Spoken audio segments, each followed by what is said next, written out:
Hey, what's up guys? Thomas Edwards, creator and author of The One-Up Effect, here to share with you different ways where you can rest and be happier.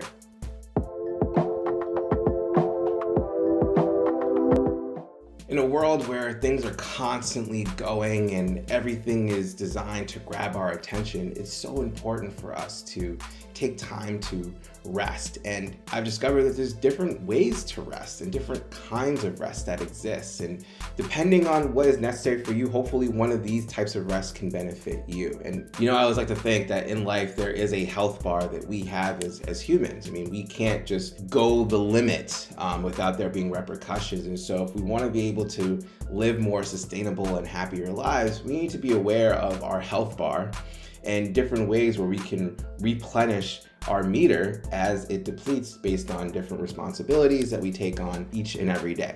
So the first one is the obvious one, which is physical rest, right? You want to really take care of our bodies and be able to get whatever enough sleep looks like for you. It varies for every person. We always feel like the standard 8 hours is supposed to be for everyone, but that's not true. Some people actually function well with 4 to 5 hours of sleep, and some people need more, upwards of 9, 10 hours. Even my daughter now, she needs to sleep like 11, 12 hours.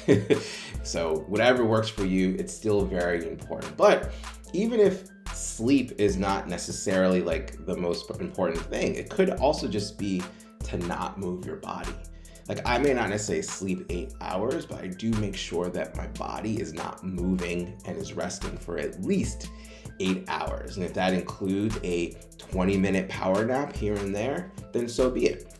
But I always find time to make sure that I'm not moving my body, because I use my physical body to do everything in my life, and it's important that I care for it with giving it a little bit of rest.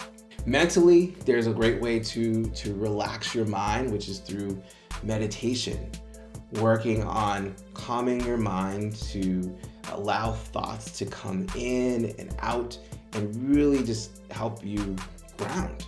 Our mind is constantly taking in and trying to figure things out when it comes to life. And when you're able to take a few minutes out of your day to not have to let your mind process anything helps a ton.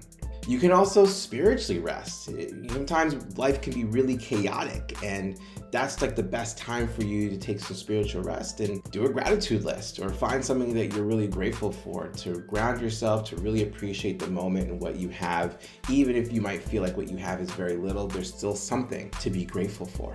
There's also social rest. It's still important to take some time to yourself. I personally love taking solo dates thanks to The Artist's Way and one of my first coaches, Garrett White, to go out and just be with myself and just enjoy the time that I am spending with myself, doing whatever it is and just not being around people. I put my phone on Do Not Disturb so I don't get inundated with attention-seeking notifications, and really just enjoy my personal space.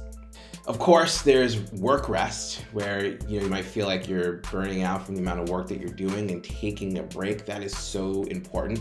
I personally believe that you should be able to take breaks throughout the week, sometimes throughout the day, so that way you don't end up being burnt out and having to take a longer period of time away from your work.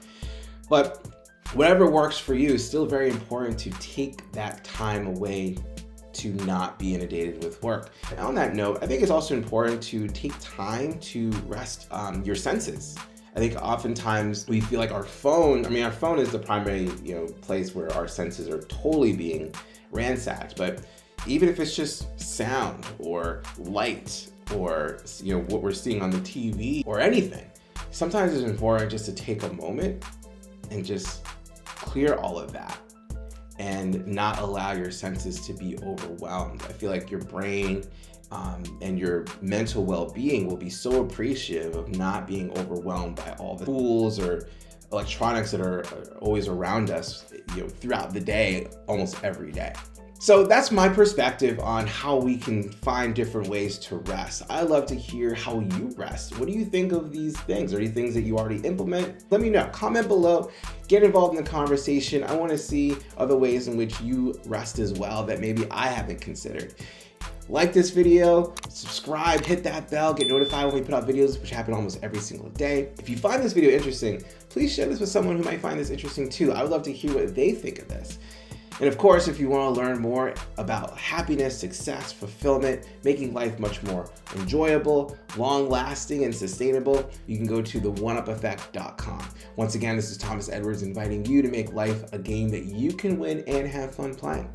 Until next time, I'll see you around.